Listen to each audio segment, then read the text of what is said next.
Peace to all aboard. How are y'all doing? I am. I'm gonna do something a little different today with my live. We'll wait till some people show up. I'm in my little studio here, and I'm gonna kind of run through what I do, if that's okay for tonight. Hopefully, you can see everything. Um, Behind me, you see my monitor for my computer and my DAW, which is a digital audio workstation. So I'll go into all that in a minute. So, Jill, what's up? You're the first person aboard. Good to see you. Good to see you. I hope you're doing good. I'm doing good. I'm just hanging in there, you know. Sandy, what's up? That's that's the sign on, man. The sign on is hello. Okay? Just so you'll know. What's up, Matt? Amanda, what's up? Good to see you guys on here, man. Connie, okay, the gang is let's see, first time I've caught you online in a bit. I'm good. I'm glad to see you are doing well. How do you spell that sign on? It's see it I think it starts with a B. Okay. So I think B A, and maybe it's just A infinity for as long as you actually do it. But there's some other. I think there's like an alien sign that happens after that, right? I think so. But you. Yeah. That listen. I think that's the closest so far. What's up, Gene? Hey. This is Brady Seals signing in. So I hope you guys are doing good. I'm doing great actually. I'm doing pretty good. Oh Lord, here we go with the aliens. Nanu, Nanu. That's right.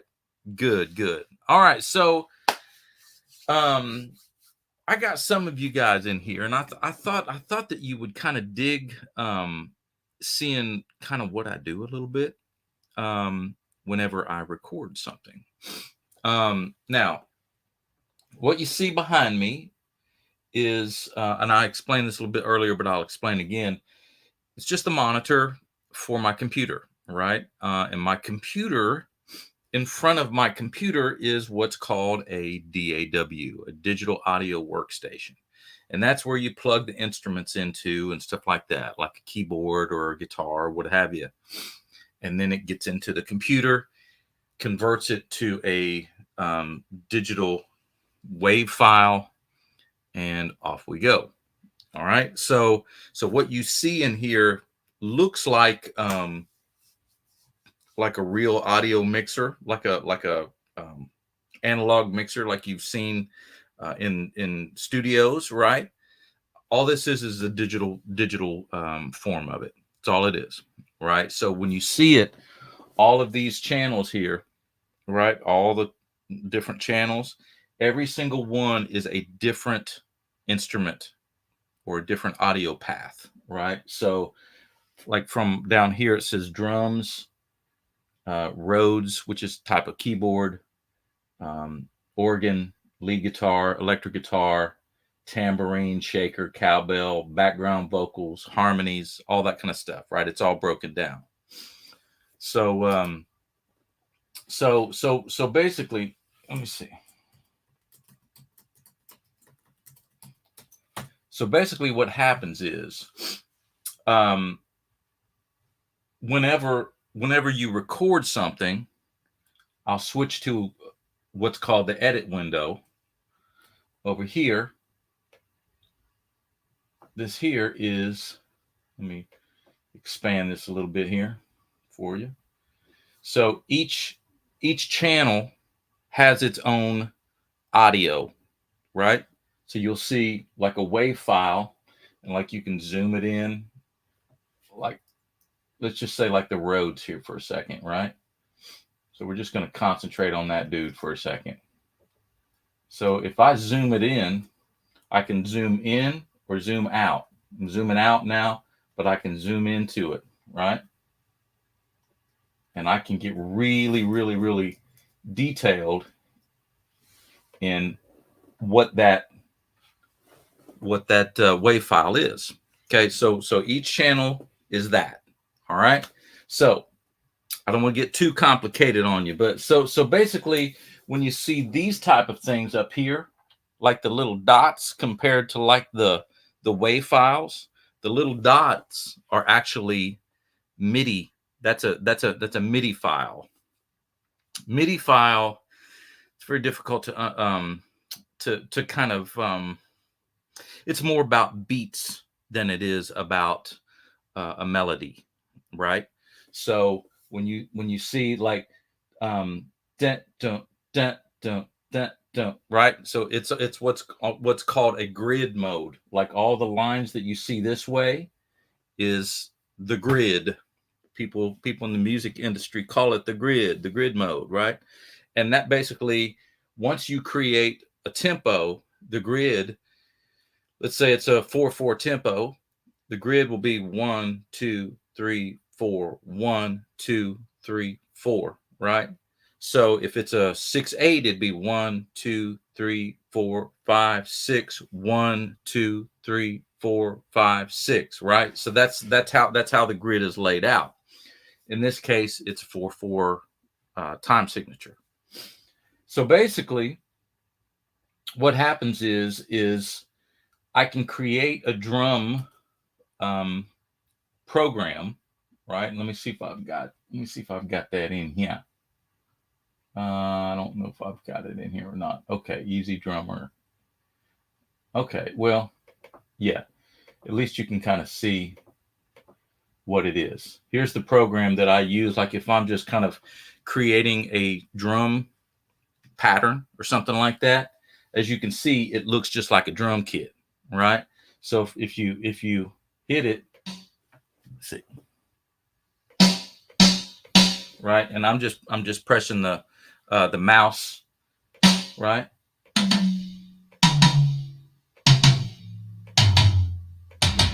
Right. So basically, you create a groove based upon the drum set that you have installed, right? And there's presets. There's all different kinds of presets up at the top. This one in particular is like a Yamaha kit. There's Gretsch kits. There's well, the list goes on and on and on. You know, I mean, all of the different kinds of manufacturers. You can and what's so cool about it is once you get it down, you can always go back and you can resample the things that you have already put down. So you can always go in and alter it later on if you're good enough, right? So, or if you have the equipment to do it. So anyway, so that's the program that I use for my drums.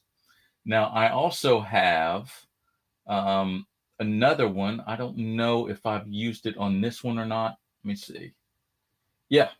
So there's my bass, right? It's they're called virtual instruments, right?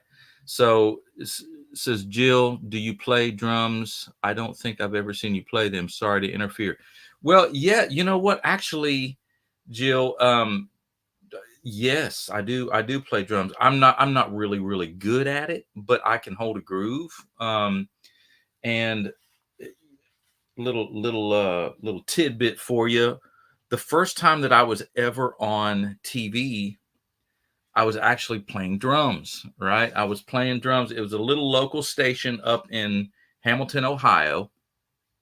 It was a little gospel station, and I played drums.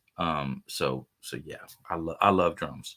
So anyway, so back to my virtual instrument, right? So this is the bass, and you can literally pick and choose which bass up at the top here, which bass that you want. And it'll kind of take you through different eras of time. You know, there's a 70s jazz bass, there's a modern jazz bass, what's called a devil bass, which is I think that's a Gibson EBO, I think.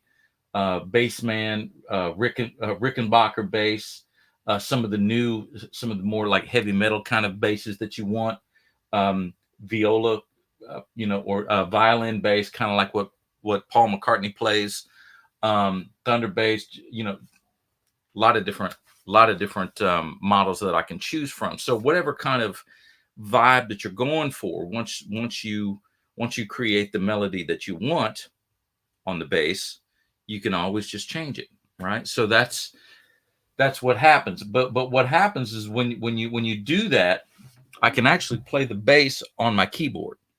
So I can go boom, boom, boom, boom, boom, boom, right?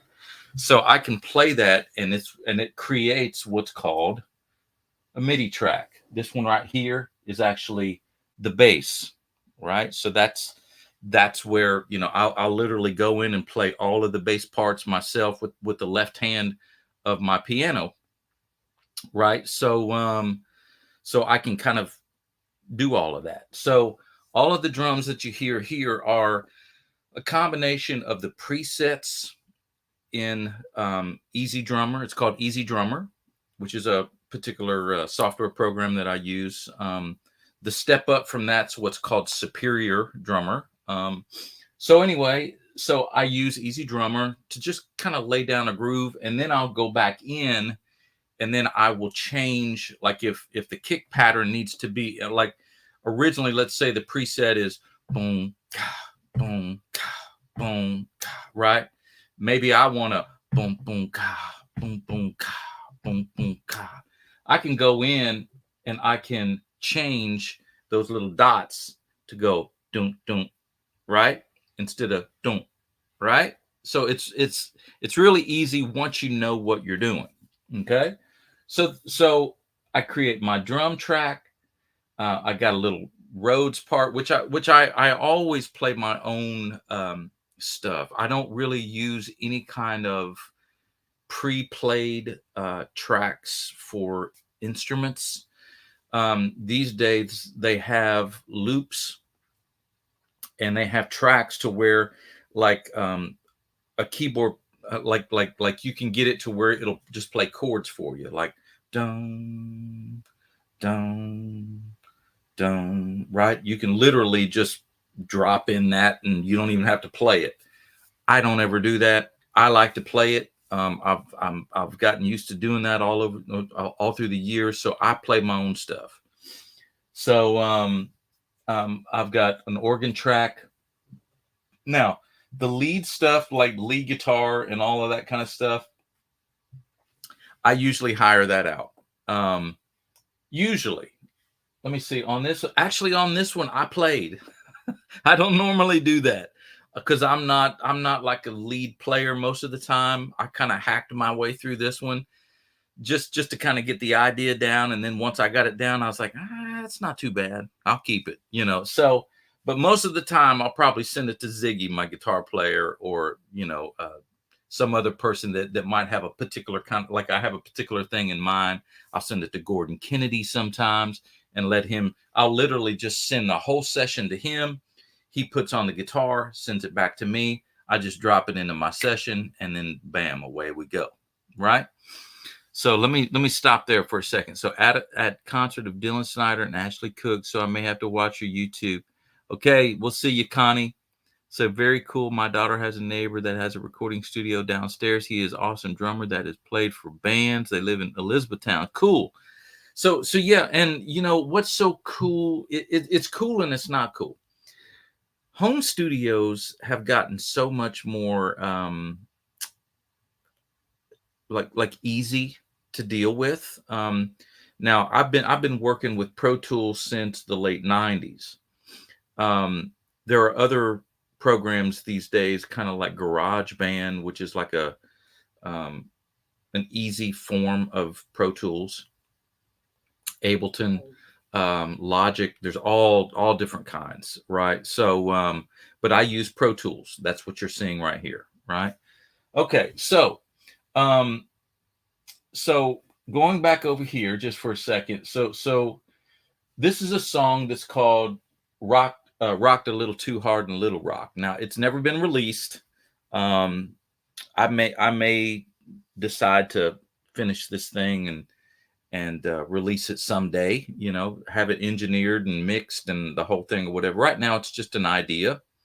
So just kind of bear with it. You know, it's just thoughts. But here's the vibe. So I'll just play you just a little bit of the song so you know what we're even talking about here. Okay. So I'll just start it from the top, and hopefully it's loud enough for y'all. You're just hearing it out of the speakers, right?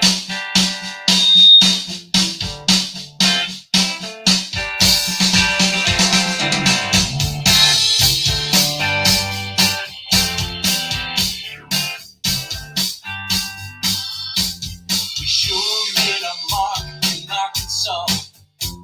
I guess we had a hell of a time. I think I might have pushed my limits. Tequila shots and glasses of wine. Oh. Okay, so that's it. Right now, it seems to me like it's real high indie, so I bet you I know what's going on. So over here,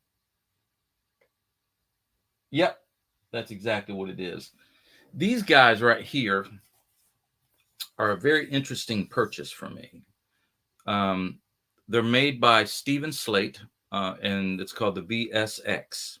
So what this is, once you put on the headphones, when you're listening to a mix, um, you can really like hear what like a top end studio would sound like through your headphones, right? So it literally, um, it's like a virtual studio in your headphones, right? Because this studio, even though it's tuned pretty well, there's a lot of not a lot of noise in here. I tried to deaden it pretty good to where it doesn't have a lot of echo and delay and stuff like that in the room. But when you're mixing something, these headphones really come in handy for a small time engineer kind of dude like myself. Now, like a real engineer would probably go to a studio and it's all tweaked out and it's just ready to go. And then whatever he's hearing coming out of the speakers is actually what it's going to really sound like. This not so much. These are small little um, Yamahas. They're okay, but they're just for monitoring. But the reason why it was sounding a little top end heavy is because this program is on my master channel, right? So when I'm listening and I've got that thing on, that's the deal. So if I just kind of bypass this dude, now you'll see where there's a whole lot more bass if you can hear it through the computer speakers. Right, here we go.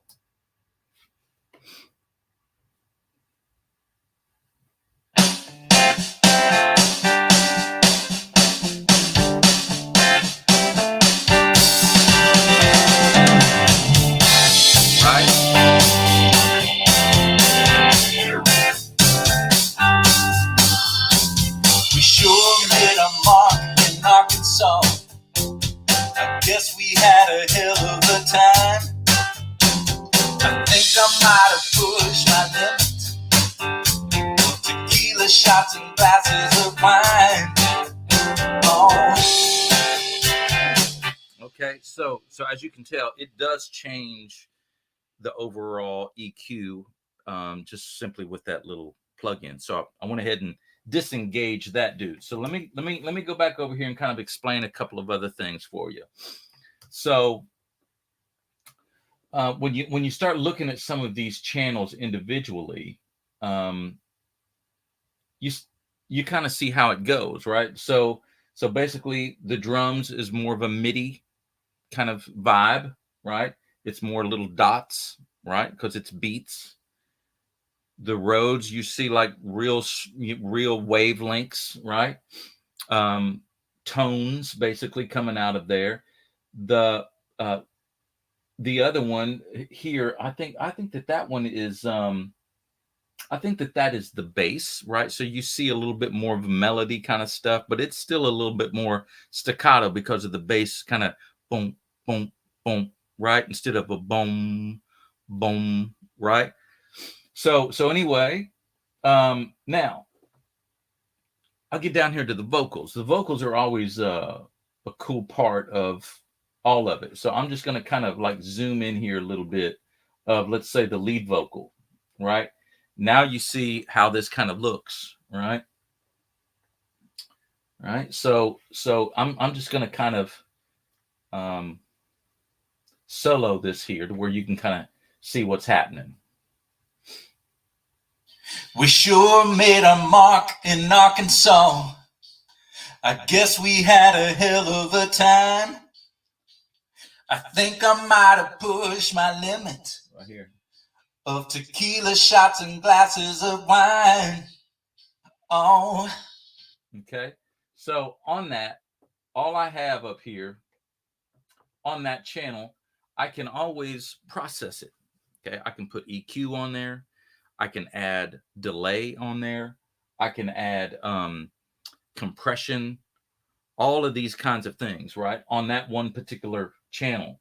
So on here, I've got an EQ, right? And as you can tell, I've dropped a little bit of the low mids and the high mids because they're tweaking for me a little bit, right? My voice is usually when I sing, I always hear that in my voice. It can get a little piercing sometimes, so I always try to dip that down a little bit, right? So hey baby, ASMR is here, by God. She's seen this project a process a time or two. So yeah, so dip the EQ down, and then also this is so cool. Now I have to explain this real fast. So this plug-in here is what's called a compressor. Okay, so I learned all about compression through a friend of mine, Peter Coleman. Peter was the guy who produced my Brady Seals records, the solo stuff. I hate to talk in third person, but I'm just saying he's the one who. Now this actually looks like a real UREI 1176. It looks like it, right? It's a digital version of it. But back in the day, I used to have this in my vocal chain, right? Like in a rack. So I had this along with a Telefunken V76, and that was my vocal chain going through a U87 microphone, right? So, but now I'm able to just kind of plug this thing in. These things are actually called plugins, right? So that's what happens. And I can set how much compression, and what compression does is it limits the signal, right? So let's say something's, well, here I'll just show you, right? So let me, so you can see what happens here. So we sure made a mark in Arkansas. Now listen. I guess we had a hell of a time. See, it muffles it, squashes it. I think I might have pushed my limit of tequila shots and glasses of wine. Oh. Here, now try that again. We sure made a mark in Arkansas. I guess we had a hell of a time. I think I might have pushed my limit of tequila shots and. Now here's you guys can't really hear it, but the signal, because it's coming through this little computer deal. But what happens is it squashes the signal, right? So when I hear I like those little I kind of pronunciations and stuff like that, it'll squash that in the track to where it doesn't stick out as much, and it makes it more of a smooth kind of vocal. Now, you can apply this to an acoustic guitar. You can apply it to drums, bass, all different kinds of ways to use compression, right? Compression is the key. Compression is the key. The type of plug-in that you use, or the type of compressor that you use, is very essential to a good mix. And I was taught that by Peter Coleman. Peter Coleman, by the way, was the guy who produced all of those Blondie records back in the day, right? And then I learned a lot from Richard Dodd. Now, Richard Dodd, he's more of like a mastering engineer, but he worked on all that Tom Petty stuff, right? So he's really great engineer. But both of those guys were just saying, you're 1176, you're 11. I mean, then they had like a whole rack of these compressors that they would use, right? So that's why I use them. They're tried and true, right? So I've got a little compressor on there to where it just kind of evens out my vocal and just kind of makes it nice and warm, right?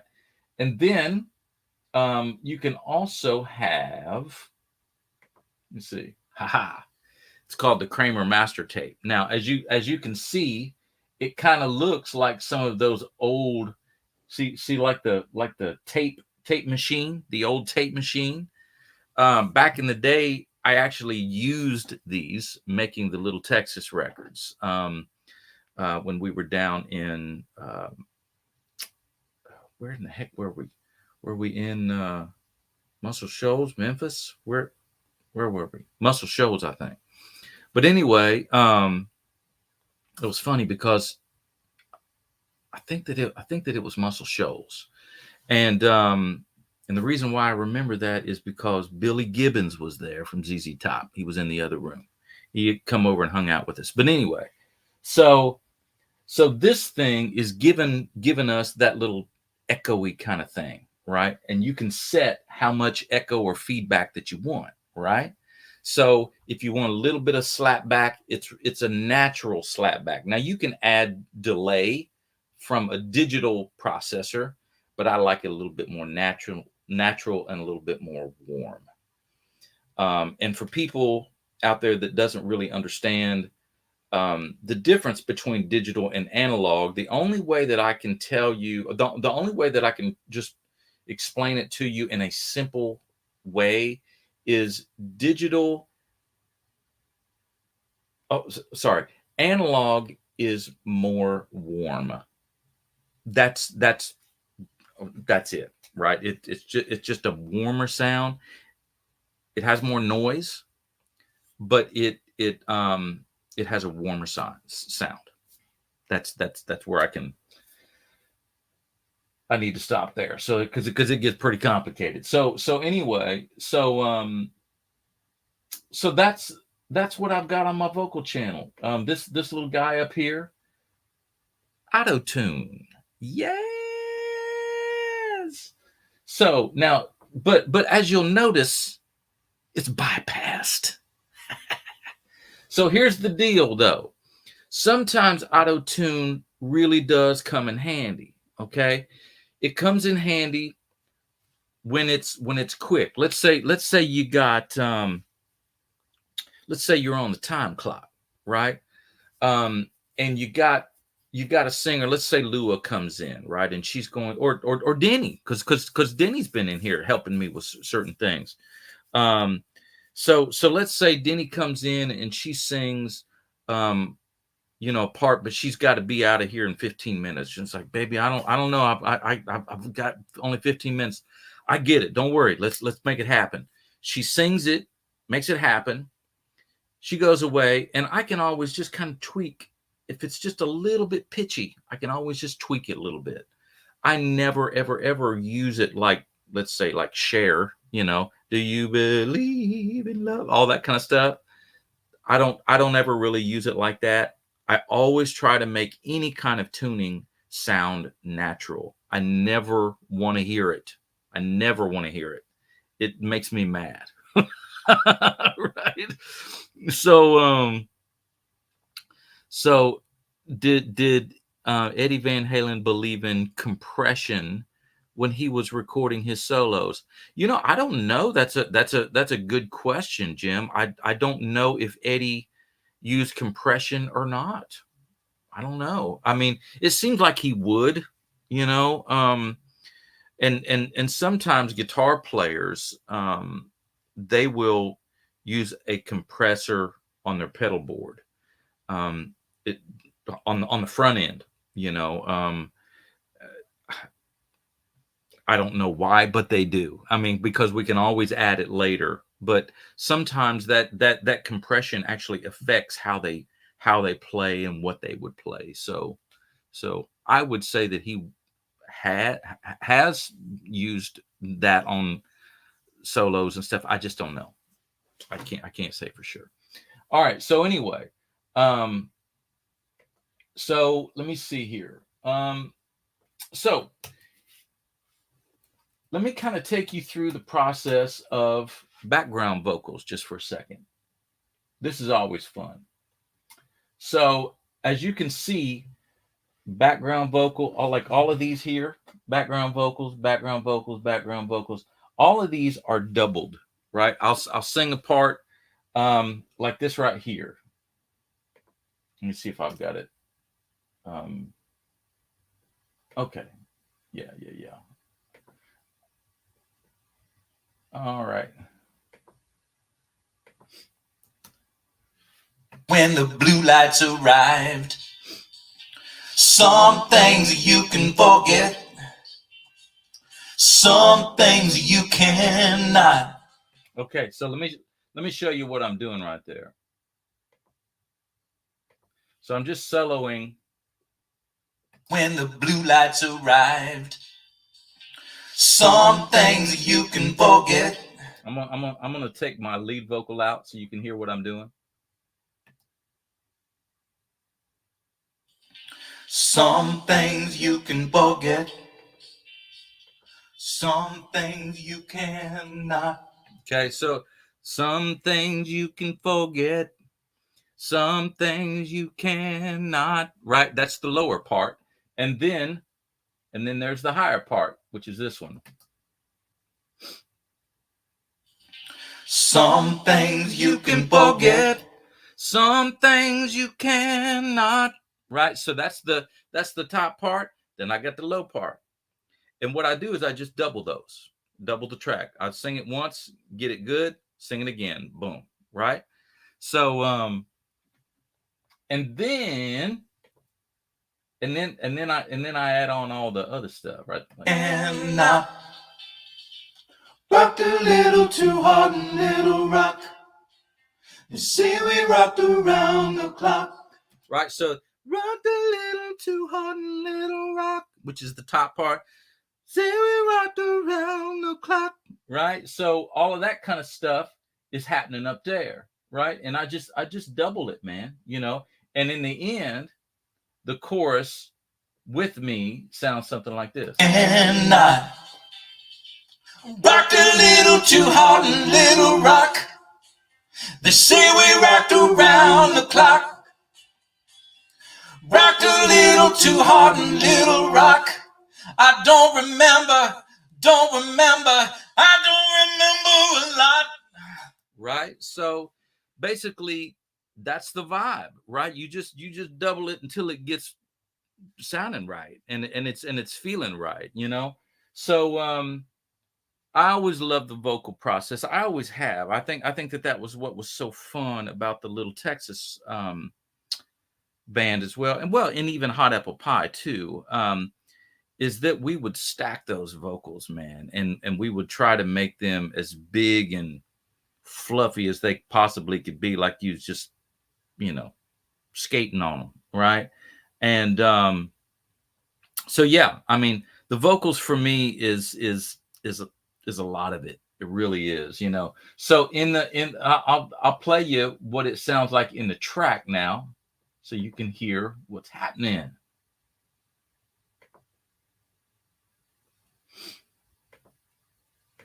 Here we go. And I rocked a little too hard, little rock. They say we rocked around the clock. Rocked a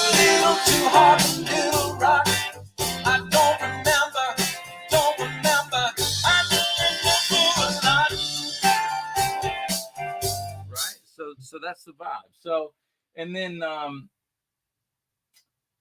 you know, electric, which I like I said, I'm more of a hack than I am anything else. But which is the vibe, right? Rock a little too hard, little rock.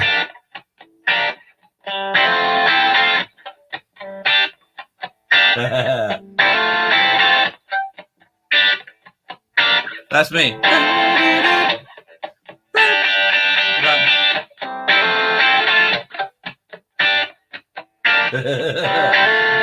I'm sorry, man. That's all I got. Oh, listen to that. Where's that coming from?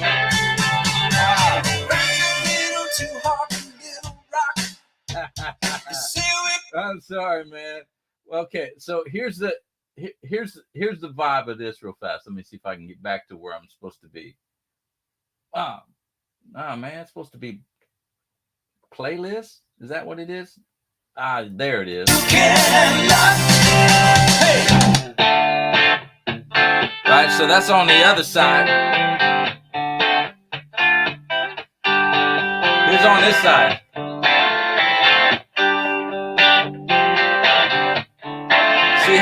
See how they're interacting with one another, right? That's a little Rolling Stones vibe for you, right?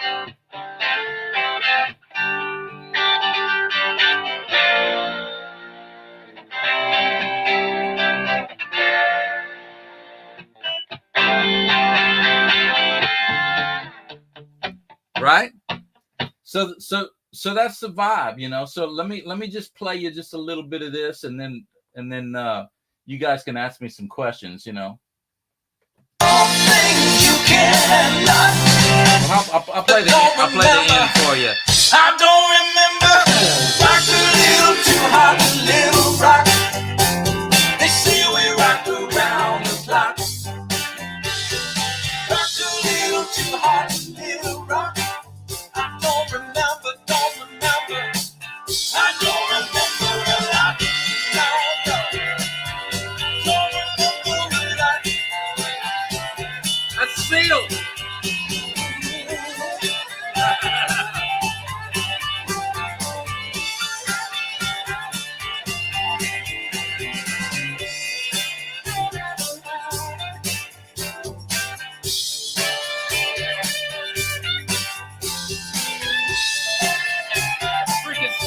Right there, man.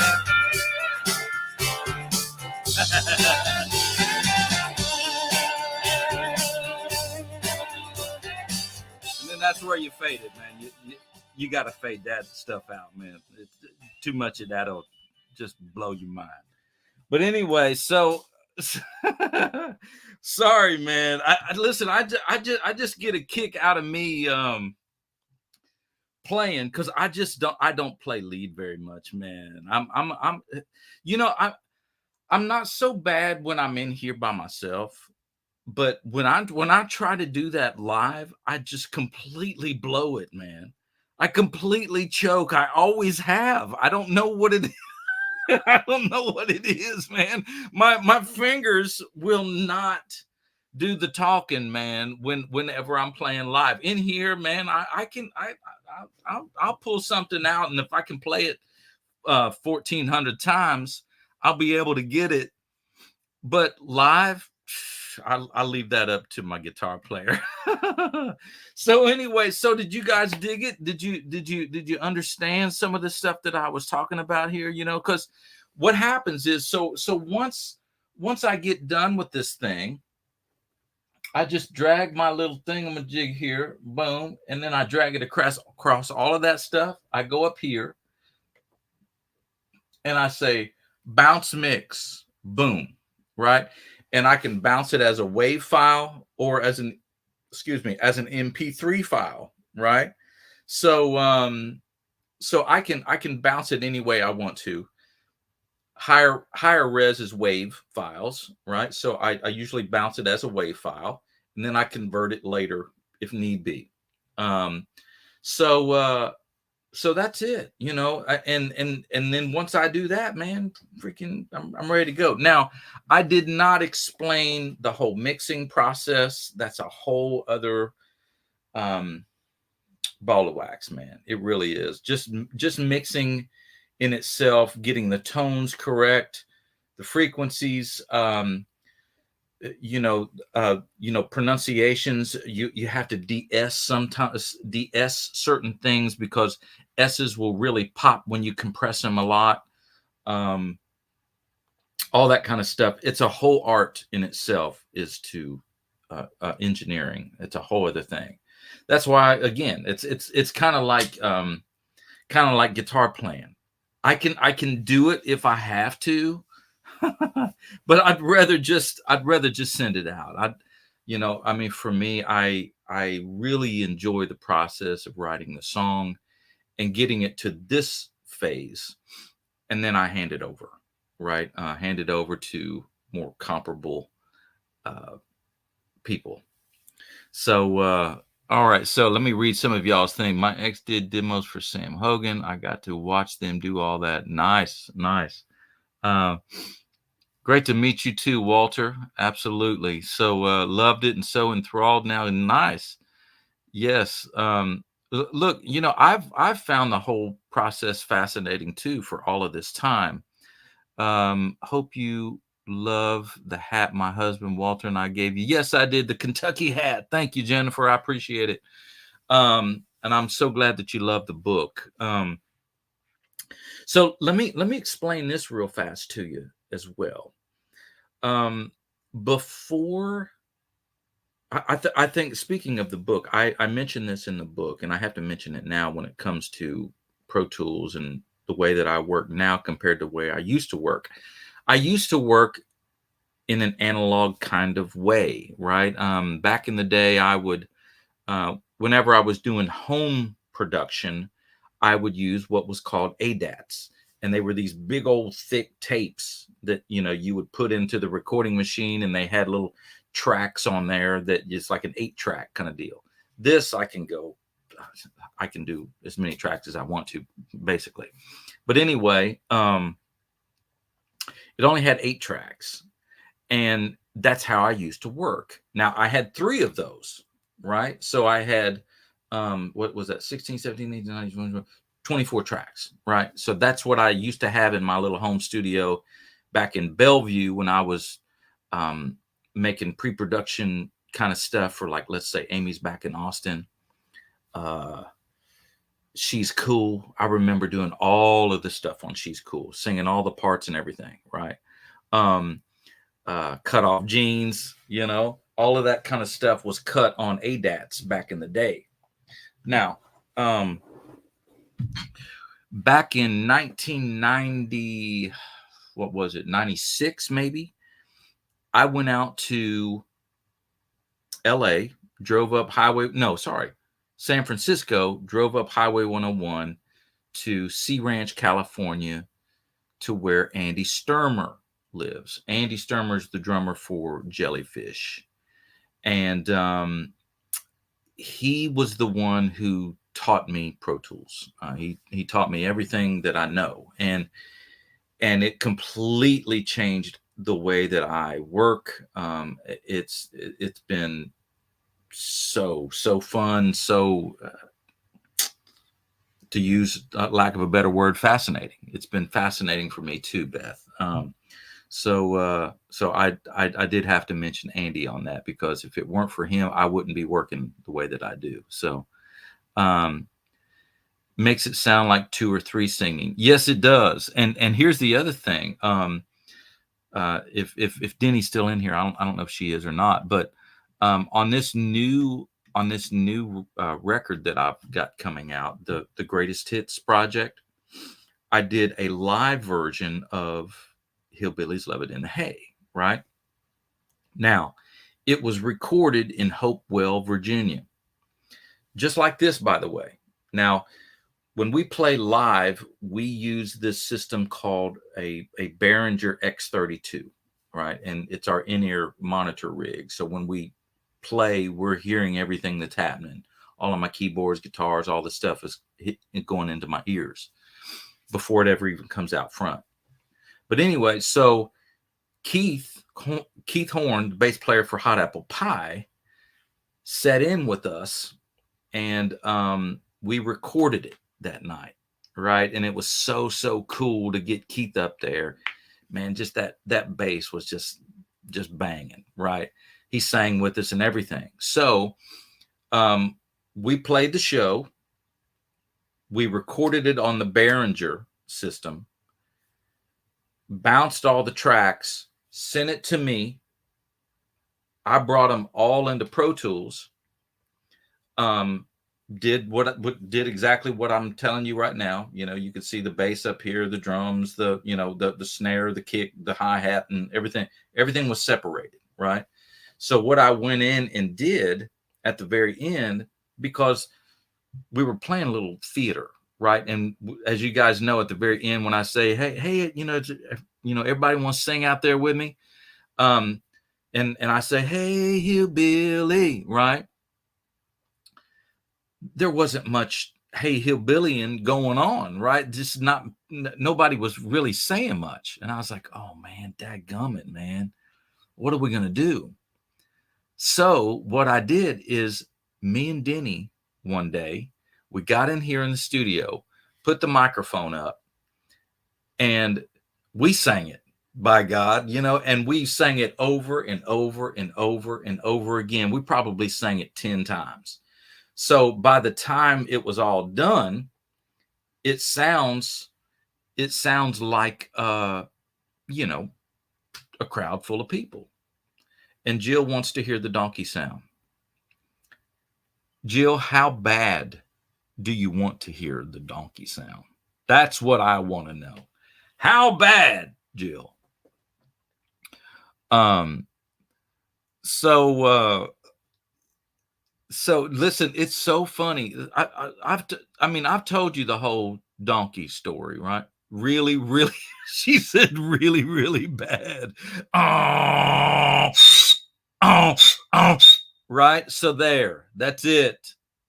Right now, have I told you guys? Pretty pleased with the cherry on top. Boom, it's done. It's already done. If you believe, it'll happen, Jill. So here's the thing. So have I told you guys the story about how the donkey sound came to be? I don't know. You probably don't know, right? All right. I'm going to tell it. So anyway, now I have to roll it way back, right? Okay, so Jill's talking about on the song Hillbillies Love It in the Hay, on the last verse, and it's talking about, if that old mule could talk, there's no telling what it might say. And then at the very end, I say, hillbillies love it in the right. So anyway, so that's where that's what she's referring to. Now, here's the deal. Here's where it came from. When I was young, I had a neighbor, Kim Cornett, and Kim had this dog, and this dog would get up on its hind legs and have his little paws together like that right there, and it would literally stand up and it would go. I didn't know what that was. And I was like, what are you doing, man? It's like miraculous. And it would literally, its bottom teeth would do that, man. And I'd be like, what's going on with this dog, man? So, and when I tried to imitate it, it was like, it was like the second coming, man. So she said I tried to do it and I got strangled. So here's the deal. So I got the from the dog next door, right? I didn't even know. I think look, see how my teeth are formed? I think that I'm abnormal. I've got some sort of mutation, right? I've got a mutation happening. So that's the reason why I can do it. My son Evan can mock anything, but that's the one thing he can't do because his teeth aren't formed like the old man's. Okay. So here's the deal. So right, that stuff happened, and then I'm like, oh my gosh, man, it's just insane. Well, later on in life, I'm like, I don't know how, somehow or the other, I put the with it, right? So you got the and then you got a mule, right? So I think that I did that once around Josh Logan. That's the guy that I first went out on the road with. And he turned around and looked, and he says, man, that sounds like Francis the Mule. Well, Francis the Mule used to be this this mule on TV, right? Like back before my time. Sounds just like the ass in the pasture behind my house. See? Right? So anyway, so Josh, once he found out that I could do that sound, it was over, man. He was constantly, give me one, Francis. And then I'd go, oh, he said, give me one more. And I'd say, oh, that's enough. Right? So, right? So I'm just saying, that's what's happening, man. That's the original story for the ass right there. All right, man. I'm such a huge fan of yours, Brady. Love your songwriting, your singing, and your book. Man, Jason, thank you so much, man. Thank you very, very much. After watching me just I was going to say, show you my ass. That's kind of what I did with the right. You'll be like, man, I'm never listening to another Hot Apple Pie record again, or Brady Seals. Heck with them all. No, but seriously, Jason, I really appreciate it, man. I really do. Oh my gosh! Listen, there's no telling what we're gonna get in this little thing here, right? And he says, and now your donkey impressions too, right? I love it. That's good, Jason. Thanks, man. Thanks for being a sport. I have been a fan since My Love came out. Oh, Beth, thank you so much. I really appreciate it. I really do. You know, I look back on my career and I'm so blessed. And for those that don't know, this new greatest hits record that's going to be coming out, I think you guys are really going to dig it. I really put a lot of heart, soul, and time into this thing, you know, to really do it right. And I think I nailed it. So I'm hoping so anyway. And so I'm in the process right now of actually even talking to some labels about it. I don't know if they'd be interested in signing an old dude like me. I don't know, but we'll see, right? Did you write the song Kick a Little? Yes, I did. Well, at least you are not talking about space people in the outer space again. Hey, listen, it's not over, Jennifer. It's not over, you know? So, but actually it is over. I do need to get going, y'all. I didn't know that I was going to take this long explaining myself and doing all that stuff. Sasquatches, bears. Oh my gosh. It says, don't get him started on the aliens, little green men. Oh, listen, I'm telling you, there's all kinds of stuff going on in this room, man. But listen, I love you guys so much. I hope that you enjoyed my little tutorial about, you know, diving into how I record and so on and so forth. Did you? Everybody dig it? You know, get a little something out of it. A little secret as to how I go about making records.